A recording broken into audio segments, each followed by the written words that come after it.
in Wichita has just activated the warning alarm tone on weather radio station WXK92, KEC 59, WWH22, WXK95, WZ2511, and KPS511.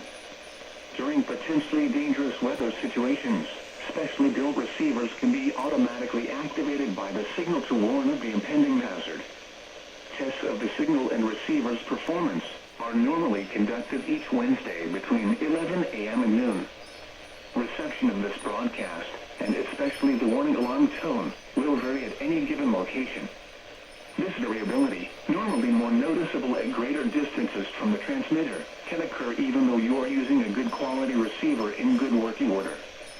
To provide the most dependable warning service possible, the warning alarm tone will only be activated for watches and warnings affecting the following counties across central, south central, and southeast Kansas: Allen, Barber, Barton, Bourbon, Butler, Chase, Chautauqua, Cherokee, Cowley, Crawford, Elk, Ellsworth, Greenwood, Harper, Harvey, Human, Labette, Lincoln, Marion, McPherson, Montgomery, Neosho, Pawnee, Pratt, Reno, Bryce, Rush, Russell, Saline, Sedgwick, Stafford, Sumner, Wilson, and Woodson.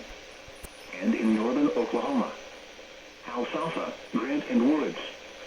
Once again, the National Weather Service has just conducted a test of the NOAA Weather Radio warning alarm tone. We now return to the recorded program.